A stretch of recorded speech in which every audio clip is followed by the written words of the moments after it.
Eu quero que você coloque a mão no seu coração e diga assim comigo: meu coração jubila, se alegra por estar nesta noite participando deste tempo profético na minha casa ministerial. Eu quero dizer para você, meu irmão, que se hoje é um dia de júbilo, se hoje é um dia de celebração, se abra de verdade para adorar ao Senhor. Nós sabemos que quando Deus planta uma igreja em um território, Ele planta aquela igreja num território com um propósito, amém? Para que aquele território seja demarcado, para que aquele território seja abençoado. E eu quero que você entenda isso. Existe um texto na palavra de Deus, o profeta Jeremias diz: clama a mim e responder-te-ei, e anunciar-te-ei coisas grandes e firmes que não sabes. Antes de entrar no louvor, amém, eu queria que você desse a mão à pessoa que está ao teu lado, e a gente vai ter aqui um breve tempo de intercessão. Presbítero Rafael, meu filho, diácono Magno, também filho, e eles estão aqui para profetizar. Cheguei meio baleado, estou comendo alguma coisa que não caiu bem, eu estava tomando treva, coisa limpada. Pastor Valdemir, a gente conhece, Valdemir, a gente já conhece há bastante tempo, apesar que tem algum tempo que a gente não comentou junto. Dê a mão para você que está do teu lado, feche os seus olhos, ok? Senhor, na autoridade que é no nome de Jesus Cristo, em concordância com as orações que já foram feitas, eu quero entregar a vida desse ministério nas tuas mãos. Como teu filho muito bem disse, Senhor, hoje eles estão completando mais um ano de existência nessa casa ministerial. Eu não sei se eles estão aqui há 12 anos, Senhor, mas uma coisa eu sei, que como teu filho disse, desde o começo até o dia de hoje, somam-se 12 anos. E nós sabemos que o 12 é o número do governo, é o número que fala das tribos, é o número que fala do reino. E eu quero te pedir nesta hora, venha sobre este lugar de uma maneira toda que especial, Senhor. Toda a aridez que houver no nosso coração, toda a sequidão que houver em nosso coração, faz chover água sobre o nosso coração, para que toda aridez, para que toda sequidão seja removida na autoridade que é no nome de Jesus Cristo, e que de verdade, Rei, um renovo chegue em cada coração, não apenas, Pai, um renovo para continuarmos a viver, mas um renovo atrelado a uma nova esperança, como diz o profeta Jeremias, a esperança quanto ao teu futuro, em nome de Jesus. Toma os jovens, toma os adultos, toma os anciãos, toma os ministérios, toma aqueles que aqui estão, aqueles que não puderam vir, aqueles que estão a caminho, aqueles que acompanharão pela transmissão da rede, em nome de Jesus, Senhor. Flua neste lugar, flua neste lugar, que nós possamos experimentar do mais importante, que é a tua presença. Eu sei que a tua presença está sobre este lugar, mas a tua palavra diz: buscar-me-eis e me achareis, quando me buscardes de todo o vosso coração. Então nós queremos nessa noite não buscar um pouquinho, nós queremos buscar de todo o nosso coração. Nós queremos te buscar de todo o nosso coração. Que haja uma fome, que haja uma sede pela tua presença em nossos corações. Em nome de Jesus. Você pode celebrar Deus com suas palmas. Celebra aí, meu irmão. Amém. Mais uma vez eu quero saudar a igreja com a paz de Cristo. Eu quero que você abra a sua Bíblia em Isaías capítulo 45. Eu sou pastor da Igreja Metodista Renovada Anatote, ali em Senador Camará, onde alguns anos atrás o pastor Valdinei esteve lá conosco com uma equipe. E eu quero falar um pouco daquilo que o Espírito gerou no meu coração. Eu vou ler os 3 versículos que o pastor Valdinei leu.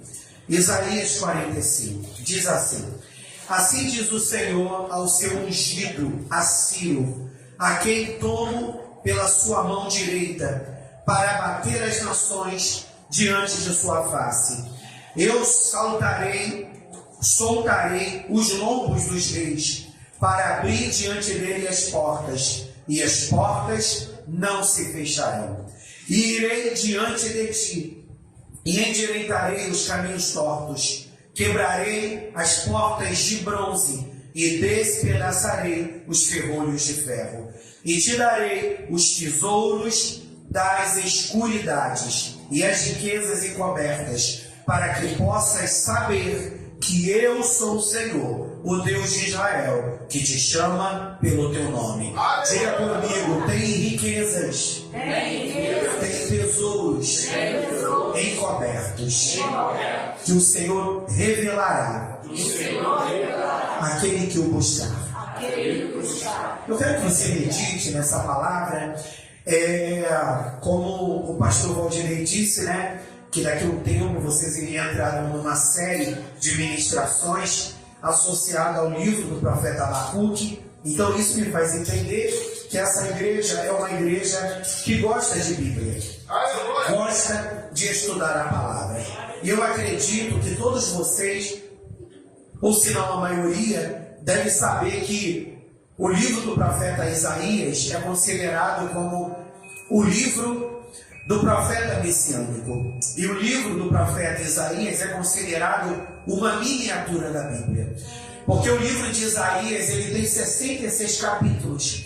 E se você já teve o cuidado de se debruçar no estudo desse livro, você deve ter percebido que os 39 primeiros capítulos vão fazer menção ao Velho Testamento. Porque vocês sabem que a história do povo de Israel se divide em um período antes cativeiro e um período pós-cativeiro. E os 39 primeiros capítulos do livro do profeta Isaías, presta atenção para você entender, os 39 primeiros capítulos fala de um período onde Deus levanta o profeta Isaías para dizer para o povo: vocês precisam se arrepender dos seus pecados. Do contrário, haverá um juízo iminente que virá sobre vocês. E esse juízo vai se dividir em 3 cercos, em 3 períodos. Primeiro será o período do cativeiro assírio, depois será o período do cativeiro babilônico e por último será o período do cativeiro persa.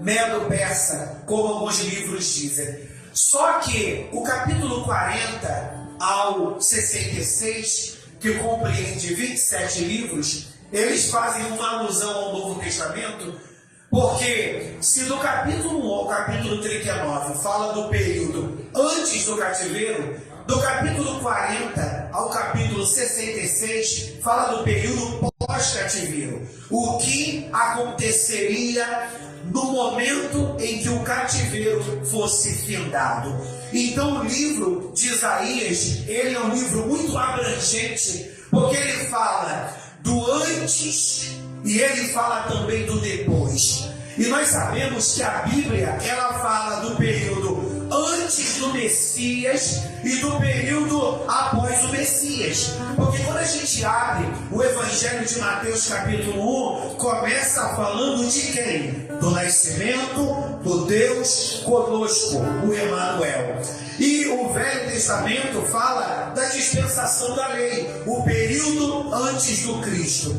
Por que eu estou dando essa introdução toda? Porque o pastor de vocês escolheu a temática da festividade desta igreja, justamente no capítulo 45. E o capítulo 45 ele é muito forte, porque o capítulo 45 fala de um rei chamado Ciro. Quem foi Ciro? Ciro foi rei da Pérsia. A história diz que Ciro ele foi fundador do Império Persa. Quando a gente vai analisar a profecia, a gente vai descobrir que aproximadamente 150 a 200 anos Deus levantou profetas para falarem do nascimento de Ciro. Alguns estudiosos chamam Ciro de um tipo de Cristo. Mesmo Ciro não sendo um camarada cristão, a Bíblia apresenta Ciro como um tipo de Cristo, uma figura de Cristo. Porque quando a gente olha para Cristo, o que a gente entende? Que Cristo é aquele que nos salva, Cristo é aquele que nos livra, Cristo é aquele que nos abençoa. E por que Ciro é um tipo de Cristo? Porque diz a Bíblia que eles passaram por 3 cercos. O primeiro cerco, o cativeiro assírio. Nós sabemos, com certeza, muitos aqui conhecem o rei Senaqueribe e tantos reis perversos que dominaram a Síria e fizeram muito mal para a tribo de Judá e para as demais tribos. Então o cativeiro assírio foi marcado por muita violência, foi marcado por muita morte. O cativeiro babilônico foi marcado por uma descaracterização do povo, ou seja, a Babilônia queria que o povo perdesse a sua identidade. Pastor, me dá provas disso. Quando Daniel e seus companheiros foram morar no palácio, foram servir diretamente ao rei, uma das primeiras coisas que eles passaram foi por um processo de troca de identidade. Você lembra que Daniel e seus companheiros receberam outros nomes? Pastor, o que isso tem a ver comigo? Quando Satanás ele se levanta para destruir, como o cativeiro assírio matou muita gente, estava melhor outrora. A equalização estava melhor. Quando nós olhamos para o cativeiro assírio, nós vamos perceber que os assírios, eles matavam, eles destruíam. Então os assírios é a figura de Satanás. João 10 diz que o diabo veio para matar. Mas pastor, tá bom, o diabo veio para matar, mas eu estou gozando de vida. Legal, a gente pensa que o objetivo do diabo é apenas matar fisicamente. Não, meu irmão, o objetivo do maligno é destruir sonhos, é destruir projetos, é nos distanciar do propósito de Deus. Então quando a Bíblia fala que o diabo veio para matar, roubar e destruir, não é apenas uma morte física, mas é uma morte espiritual, é nos distanciar do que Deus tem para a nossa vida. Então o cativeiro assírio é a figura da morte, é a figura da violência. O cativeiro babilônico é o cativeiro aonde a identidade do povo estava sendo trocada. Hoje nós vivemos em uma sociedade em que os cristãos estão sendo chamados de fanáticos e muitos cristãos, por não querer ser mal visto na sociedade, ele acaba se tornando amigo de todo mundo e ele acaba vivendo igual a todo mundo, quando de verdade Deus nos chamou para fazer a diferença. Quem está comigo, abre a boca e dá glória, irmão. A gente não está numa live. Diga para a pessoa que está do teu lado, nós não estamos numa live. Não estamos numa live. Aleluia. Graças a Deus. Então o cativeiro babilônico, ele traz para a gente essa visão, como a gente está vivendo hoje, meu irmão, aonde os crentes, eles estão achando que tudo é permitido e que os crentes podem viver como os mundanos vivem. A Bíblia fala que o Senhor faz uma diferença entre o que serve a Deus e o que não serve a Deus. Mas pastor, por que as pessoas, elas estão vivendo de qualquer maneira? Porque diz a Bíblia no Evangelho de Mateus, capítulo 24, por se multiplicar a iniquidade, o amor de muitos está se esfriando. Como assim, pastor? As pessoas vêm à igreja, elas querem ouvir uma palavra que afague a elas querem ouvir um louvor que as embale, mas elas não querem saber de viver uma vida de renúncia. E o que é uma vida de renúncia? É eu dizer não para minha carne. Pastor, eu estou dizendo não para minha carne. Eu estou aqui quando eu queria estar no bar bebendo. Legal, você está dizendo não para sua carne. Mas existem outros níveis de renúncia que o Senhor te convoca nessa noite. Existem outros níveis de renúncia que o Senhor te convoca nessa noite. Quando nós olhamos para a vida de Daniel, ele se tornou um dos 3 príncipes mais importantes da Babilônia, porque ele era um camarada muito inteligente, mas porque ele era um camarada que decidiu honrar a sua aliança com o Senhor. Quando ele estava sendo convidado para ser igual a todo mundo, comendo o que todo mundo comia, ele decidiu: eu não quero essa comida, eu não quero esse discurso, eu quero viver a moda de Deus. Pastor, é tão difícil descobrir qual é a vontade de Deus para a minha vida. Olhe para Jesus, siga os passos de Jesus, faça o que ele fez e você estará dentro do propósito. Amém, igreja? Então, quando nós olhamos para Ciro sendo o rei persa, nós vemos Deus levantando Ciro para virar uma página. Porque quando a Pérsia desbancou a Babilônia, rei Assuero, rei Dário, rei Ciro, quando a Pérsia, o Império Medo-Persa dominou a Babilônia, diz a Bíblia que os persas, eles começaram a liberar os judeus, para que os judeus voltassem para a cidade santa, Jerusalém, para que eles pudessem reparar, reconstruir a cidade que havia sido destruída. Então, quando nós olhamos para Ciro, nós vemos Ciro sendo a figura de uma libertação. Um homem que não era crente, mas que era sensível a Deus. E o Senhor moveu o coração dele para ele ser instrumento de bênção na vida do seu povo. Se você ler todo o capítulo 45, você vai ver como Deus fala da sua grandeza, como Deus fala do seu governo sobre todas as coisas. Nós conhecemos a vida de que maneira? Um dia após outro. De repente você tem alguns programas para 2023. Vou fazer concurso, vou abrir uma empresa, vou mudar de profissão, vou casar.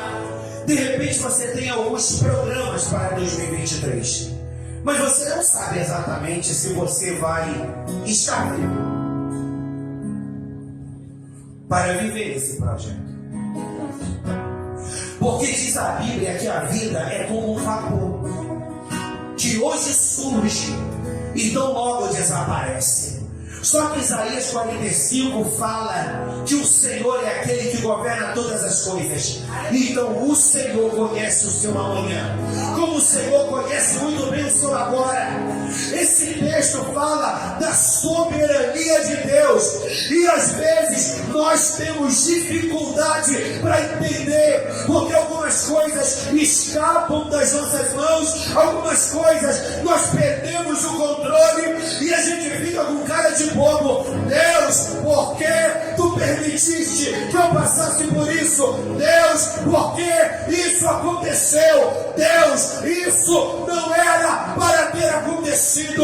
Eu quero que você saiba, você conhece a vida um dia após o outro. Deus tem a história da sua vida gravada na palma de suas mãos. Sabe o que significa? Que Deus sabe o que é melhor para você. Eu sei os pensamentos que tenho a vosso respeito.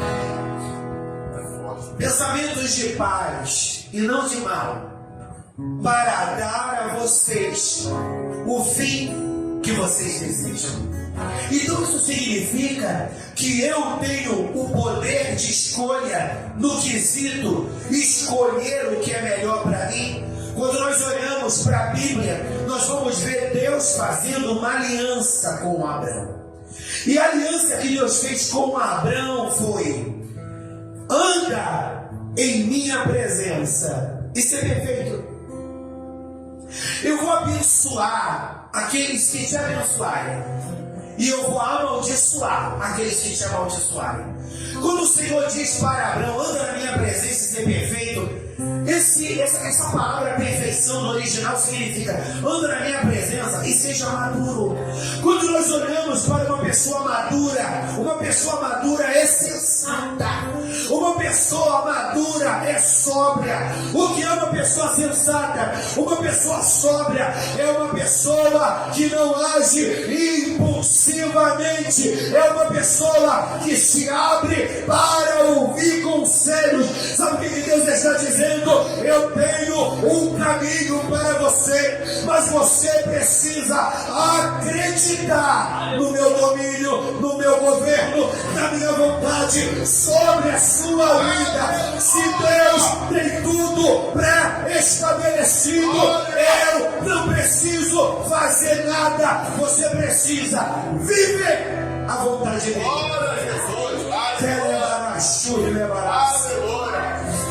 E o que é viver a vontade dele para a sua vida? É se abrir para uma coisa chamada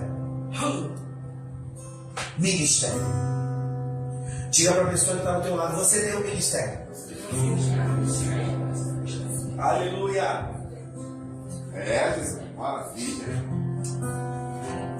Diga para essa pessoa: ministério é serviço. Oh glória! Você tem um ministério, e o seu ministério está atrelado à razão do seu existir. De repente você pensou que não, meu chamado é ser marinheiro, meu chamado é ser astronauta, meu chamado é ser físico, meu chamado é ser um grande empresário. Eu quero dizer para você que Deus pode até usar, aleluia, esse caminho que você vai trilhar como ministério. Mas o ministério não é uma profissão, o ministério é uma paixão. Quando o Senhor disse: eu vou levantar Ciro, sabe do que o Senhor chamou Ciro?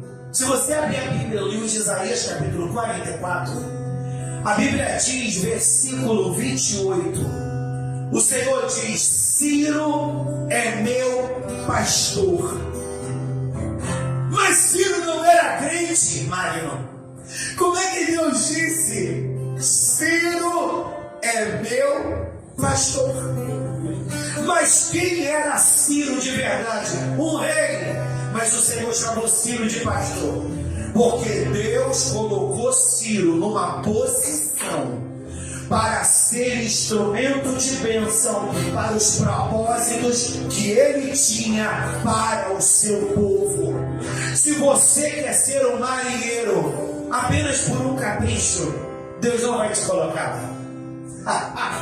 Se você quer ser um empresário apenas por um capricho, Deus não vai te colocar.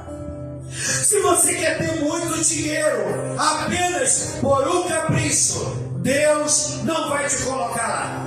Agora, quando você começa a entender que a posição que Deus te coloca faz parte de um propósito para cumprir os seus propósitos eternos na sua vida, a coisa vai fluir e o nome do Deus Todo-Poderoso será glorificado. Eu tenho um consultório aqui no centro de Bangu, né? Eu sou psicólogo. Mas, irmãos, eu sempre digo, eu não sou psicólogo. Ainda que eu tenha essa profissão, eu adoro clínica. Mas eu estou psicólogo. Eu sou pastor. Não entendi, pastor. Eu tenho um ministério e Deus me deu uma profissão para servir o propósito do ministério. Então quer dizer, pastor, que você, como psicólogo, você vai catequizando todo mundo? Não, meu irmão. O que eu faço lá no consultório é exercer o meu papel de psicólogo. Eu atendo pessoas que sabem que eu sou pastor. E eu atendo para pessoas que sequer imaginam que eu sou pastor. Alguns deles acabam descobrindo na rede social, eu tenho um movimento muito na rede social. Mas eu divido muito bem a coisa. Eu não tenho pretensão nenhuma de converter ninguém. Agora, os saberes que eu agreguei a partir dessa profissão servem os propósitos eternos. Aleluia! Então não é apenas um capricho. Fazia parte de um propósito. Deus não colocou Ciro para ser rei da Pérsia apenas para uma vaidade. Deus colocou Ciro para ser rei da Pérsia porque Deus iria usá-lo para propósitos maiores. Por isso que Deus disse: Ciro é meu pastor. Aleluia! Aí no capítulo 45, versículo 1, o Senhor diz: Ele não é apenas meu pastor, um pastor, Ele é meu ungido. Como que Deus diz para alguém que não é crente: Tu é pastor, Tu é meu ungido? Porque aquele camarada estava se permitindo ser instrumento nas mãos do Todo-Poderoso. Então você precisa entender que até o que acontece de ruim na sua vida faz parte de um propósito. Abra sua Bíblia, Isaías 45. Que eu quero ler aqui. Versículo 7. Diz assim: Eu formo a luz e crio as trevas. Eu faço a paz e crio o mal. Eu, o Senhor, faço todas as coisas. Destilai vós, céus, dessas alturas, e as nuvens chovam justiça. Abra-se a terra e produza-se salvação, e a justiça frutifique juntamente. Eu, o Senhor, as crio. De repente, você que não é tão conhecedor da palavra, mais louvada, de repente está aí: Ué, pastor, Deus cria o mal? Não entendi. Então quer dizer que o meu Deus é perverso? Não, meu irmão. Nós sabemos que Deus criou o calor. Amém, igreja? Você não vai encontrar na Bíblia dizendo que Deus criou o frio. E se tem alguém aqui que é bom de física, você deve saber disso, né? Louvado seja o nome do Senhor. Que o frio não existe. O frio, pela física, é ausência de calor. Eu sempre deixei isso claro. Eu também já fui professor secular. Então nós precisamos entender que quando a gente estuda o hebraico, ele é cheio de hebraísmos. Assim como na língua portuguesa existe inúmeras figuras de linguagem, metáfora, hipérbole, analogias e etc. No hebraico existe o hebraísmo, que são algumas linguagens coloquiais e cheias de exagero. Você vê isso quando o salmista diz: Senhor, tu alcançou o meu rim. Ele não está falando do rim literalmente. Ele está falando do seu coração, da sua alma. Então é bom a gente conhecer um pouquinho o original para a gente entender. Então, na realidade, pela teologia, o que é o mal? A ausência de bem. Então o mal, ele toma conta da nossa vida quando a gente está ausente da presença, quando a gente está ausente da conexão com o Senhor. Quando o escritor diz, o Senhor é aquele que cria todas as coisas, ele está dizendo, Deus é soberano e sabedor de todas as coisas. Você pode dizer graças a Deus? Isaías 40, abre aí meu príncipe e minha princesa. Aleluia! Lá no versículo 28 do capítulo 40.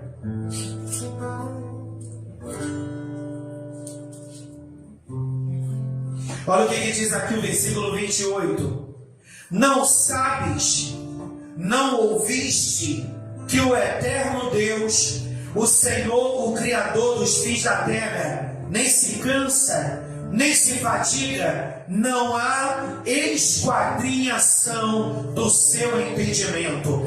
Existem algumas expressões que diz que os planos de Deus, os propósitos de Deus são inescrutáveis. Ou seja, para que entendamos o propósito de Deus, nós precisamos investigar. Então a vontade de Deus não é como um tomate que você chega numa banca e no sacolão pega, bota numa sacola e leva para casa. Não, meu irmão. A vontade de Deus, ela precisa ser decifrada. A vontade de Deus, ela precisa ser descoberta. Mas pastor, como que eu vou descobrir a vontade de Deus para minha vida?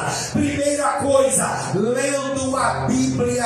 Segunda coisa, tendo uma vida de oração. E a terceira coisa, jejuando. Por que ler a Bíblia? Porque a palavra, ela vai trazer clareza para você. E você vai entender como Deus se relaciona com o homem. Você vai orar. Na oração, você vai criar intimidade com o Senhor. E através da intimidade, Ele vai fazer coisas fluírem dentro do seu coração. Porque é importante jejuar, porque o jejum é prática de relacionamento. Quando nós olhamos para Daniel, ele jejuou. Quando nós olhamos para muitos homens da Bíblia, eles se consagraram. Nós, muitas das vezes, ficamos a vida toda na igreja sem descobrir o sentido da nossa vida. Para a gente encerrar, eu lembro que quando eu entreguei a minha vida a Jesus, eu já tinha uma carreira pré-definida. Louvado seja o nome do Senhor. E quando eu me converti, apesar de muito novo, sempre gostei muito de estudar, eu lembro que eu entrei para a igreja. Uns 15 dias depois de eu ter entrado para a igreja, eu fui batizado no Espírito Santo. E eu comecei a entender, a partir das pessoas que me mentoreavam, meus líderes, que Deus tinha um chamado para a vida de cada pessoa.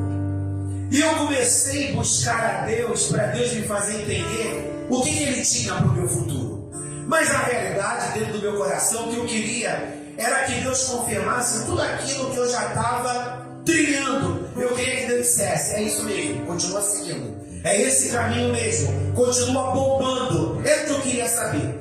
E eu lembro que quando eu orava, Deus sempre falava: o teu futuro está nas minhas mãos. E eu ficava meio irritado, porque não era isso que eu queria ouvir. Na realidade, Deus, Ele estava falando comigo por parábolas, porque eu ainda não tinha maturidade para entender de fato o que Ele queria para a minha vida. Então Ele só dizia para mim: o meu futuro está nas minhas mãos. Isso me deixava meio que descontente, porque eu queria que Deus fosse mais claro: é esse caminho que eu quero para a tua vida. Não, é aquele outro caminho que eu quero para a sua vida. E o tempo foi se passando, passaram-se alguns meses e completaram-se acho que 2 anos ou 3 anos. Naquela época eu era da Assembleia de Deus, né? Eu me converti na minha adolescência. E naquela época não se batizavam pessoas muito novas, enfim. E eu fiquei acho que uns 2 anos ou 3 anos na igreja, ou 2 anos e meio, não lembro, até eu me batizar. No ano que eu passei pelas águas, no mês de janeiro eu me batizei, no mês de fevereiro meu pai desceu à sepultura. Meu pai faleceu. E o pessoal foi lá em casa, trazer aquela palavra de conforto e etc. Depois de ter passado o sepultamento, a igreja me deu todo o suporte. E depois que passou o período de sepultamento, o líder dos jovens reuniu a juventude da igreja e eles foram lá em casa me dar uma palavra de conforto, aquela coisa que é de praxe. E o que era para ser uma reunião somente para trazer uma palavra de ânimo para um jovem que já estava umas semanas ausentes da igreja, não porque havia se desviado, mas porque estava ali convalescido, né? Condoído, enlutado pela morte do seu pai. Deus usa um dos jovens, cheio do Espírito Santo, para liberar para o meu coração uma palavra. E aquela palavra destravou uma série de coisas na minha vida. Eu lembro que eu estava encostado na janela da sala lá de casa, porque a sala ficou cheia, lotada de jovens. E um libera uma palavra, outro libera outra palavra, um ora, um faz aquilo, daqui a pouco Deus tomou um dos jovens. E esse jovem falou para mim assim: Henrique, ele era um pouco mais velho que eu em idade, ele falou para mim assim: Henrique, eu vejo um cajado nas suas mãos. E Deus manda falar para você que hoje Ele te responde o que você vem buscando há todo esse tempo. Deus tem um chamado pastoral na sua vida. E hoje Ele está entregando esse cajado. E Deus manda dizer para você que a sua casa vai virar um pronto-socorro espiritual. Deus vai trazer muitos jovens aqui. Meu irmão, isso foi no ano de 93. Acho que eu estava com 17 ou 18 anos. Deus vai trazer muitos jovens para cá, para você cuidar. Mesmo aquela palavra, hoje essa palavra faz sentido, mas naquela época não. Naquela época, aquela palavra não fazia sentido. Eu queria ver um jovem. Eu só sei de uma coisa, eu fui gravado uma coisa. E Deus tem um chamado na minha vida para eu ser pastor. Pastor, como é que as coisas foram acontecendo? Primeiro eu recebi essa palavra. E depois, Deus começou a fazer com que as coisas se encaixassem. Tá bom, pastor, seja mais objetivo. Minha mãe sempre, hoje ela dorme no Senhor, e minha mãe sempre foi assim, muito hospitaleira. Então os jovens adoravam ir lá para casa. Então a gente ficava brincando, vendo filme, aquela bobeira de jovem, né? Se junta, fica um rindo, os outros da cara do outro, essa bobeirada de jovem. Bendito seja o Senhor.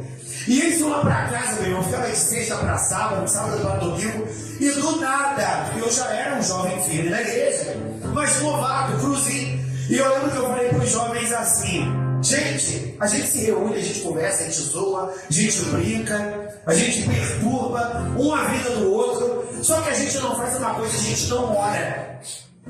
A gente nunca ora. E realmente, a gente nunca orava lá. A gente ia pra monte às vezes, a gente orava na igreja, mas lá em casa, meu irmão, a gente nunca orava.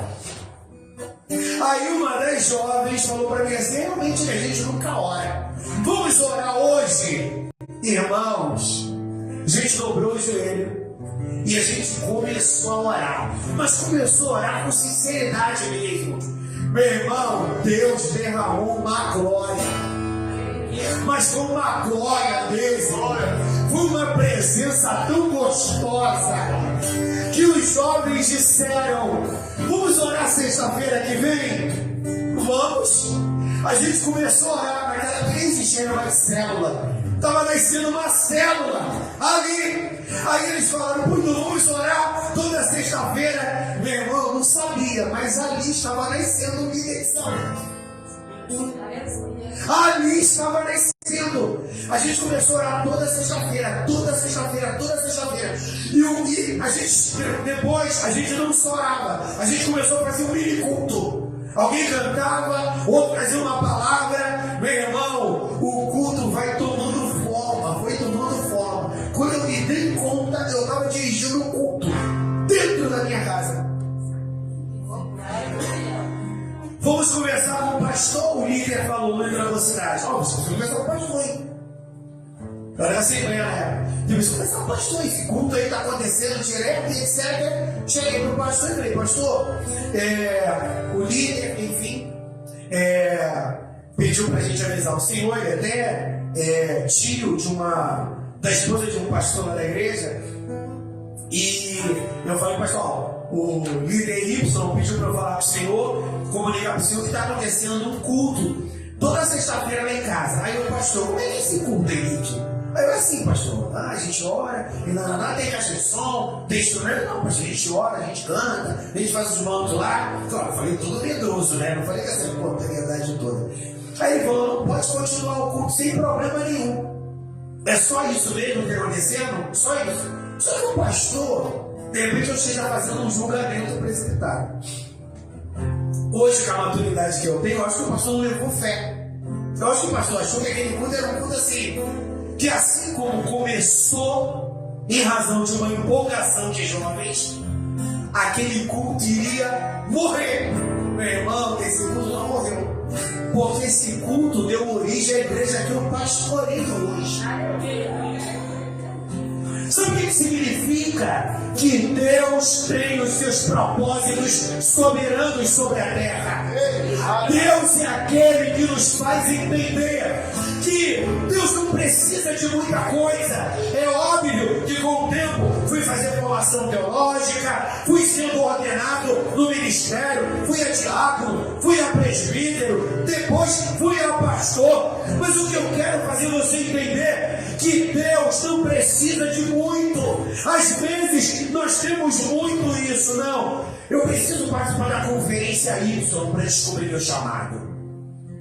Eu preciso ir lá para o interior de São Paulo, ouvir o profeta W, para eu saber o que Deus quer para a minha vida. O escritor do livro de Eclesiastes diz, tudo o que vier à tua mão para fazer, faça. Então quando você vai se disponibilizando, Deus vai te encaminhando para o propósito dele. Se coloque de pé. Maravilha! Quando você se disponibiliza, Deus te encaminha para o propósito.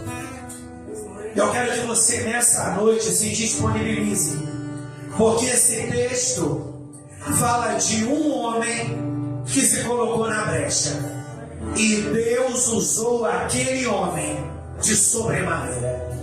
Essa igreja está completando o seu 12º aniversário. Aleluia! E eu quero te fazer uma pergunta nessa noite. Você acredita que essa igreja já viveu tudo o que tinha para viver?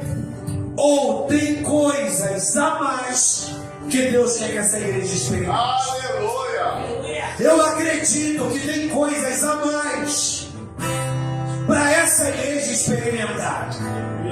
Mas Deus vai usar quem? Alguém que veio de fora? Não. Deus quer usar você, homem. Deus quer usar você, jovem. Deus quer usar você, mulher.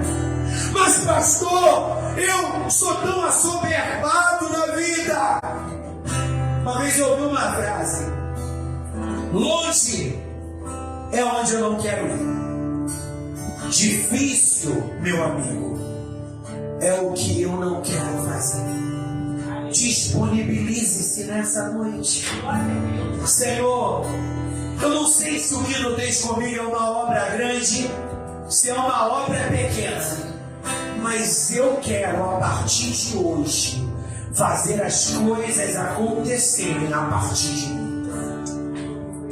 É liderando uma célula, é limpando a igreja, é tocando instrumento, é fazendo vocal no louvor, é recepcionando os visitantes, é cuidando da rede social, é fazendo parte do ministério de intercessão. Eu quero, a partir de hoje, parar de ser como Gideão.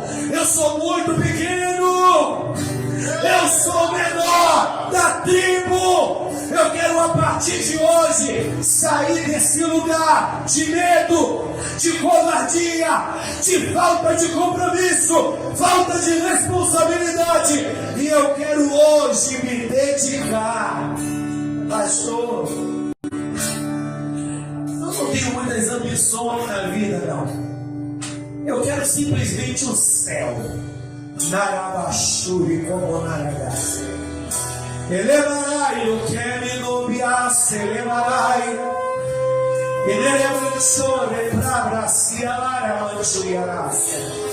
Não, pastor, eu não tenho muitas ambições.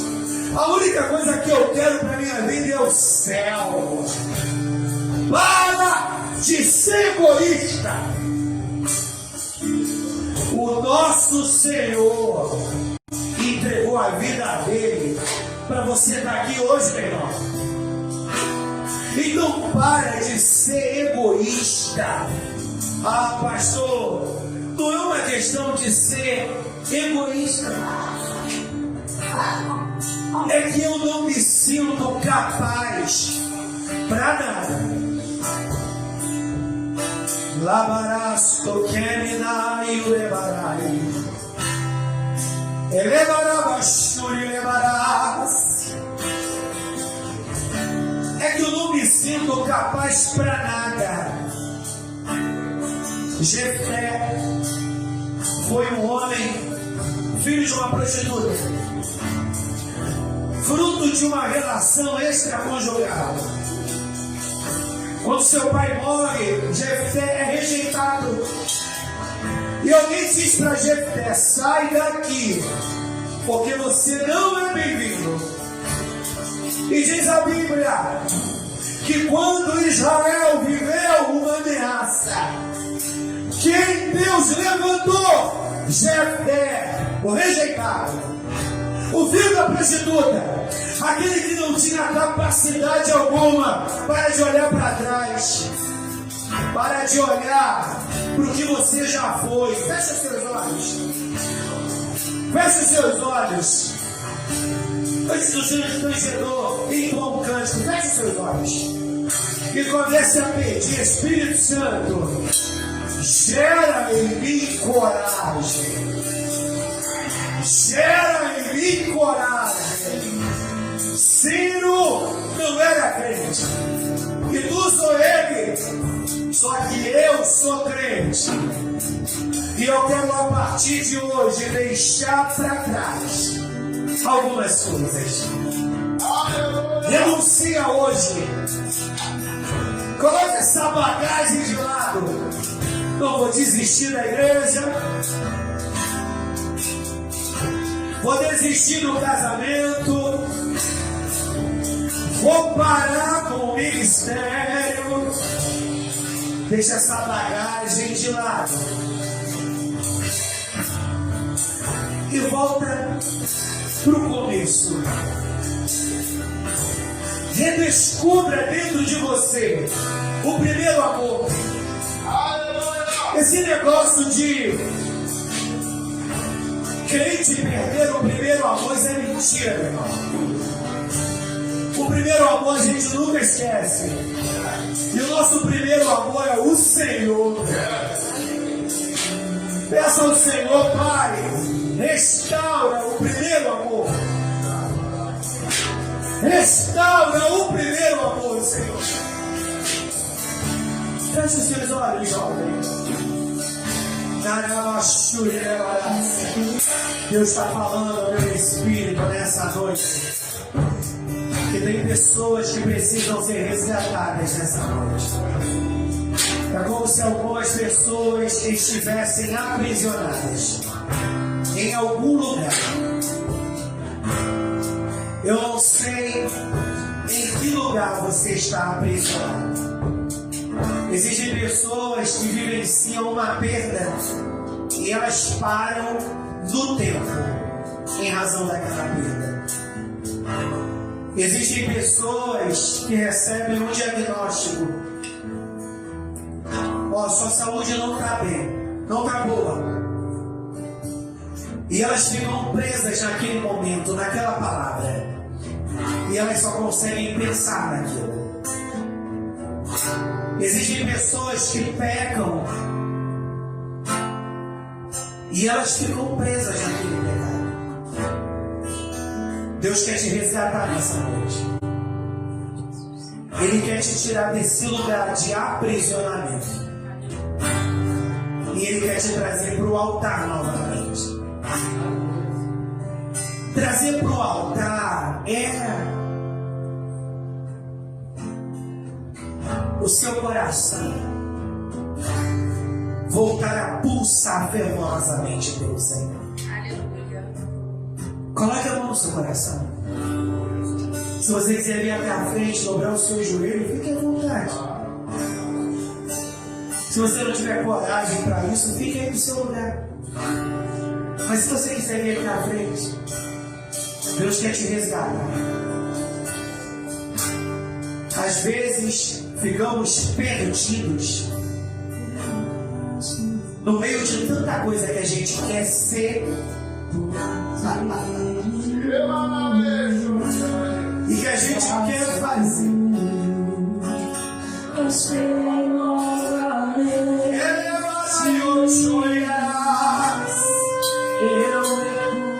Quebra pedra, rei. Quebra pedra. Resgata.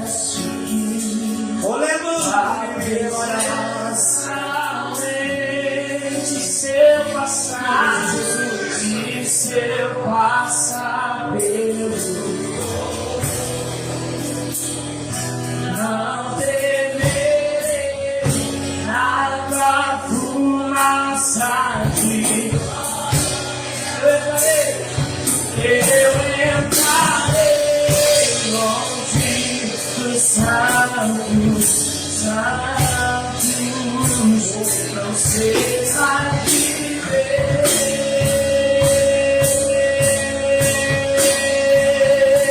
Quem já pensou? E quem já pisou?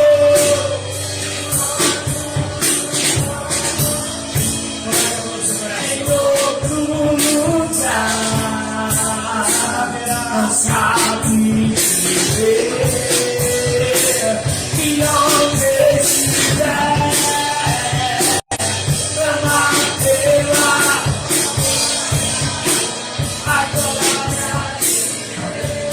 Vamos orar. Rafael, deixa esse violão. Profetiza sobre a vida dessa serva do Senhor. Cadê aquele rapaz que estava no baixo? Vamos orar, igreja. Senhor, na autoridade que é no nome de Jesus Cristo, eu quero profetizar o resgate nessa noite, Senhor. Eu quero profetizar o resgate nessa noite.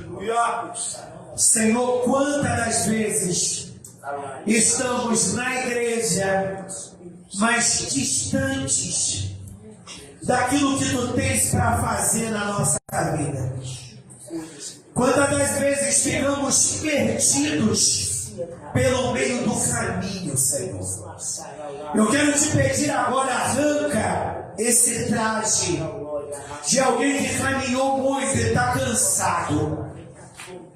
Arranca esse traje de alguém que caminhou muito e está cansado, está ferido, e dá vestes novas nessa noite para esse que entendeu que o Senhor está chamando ele para mais perto.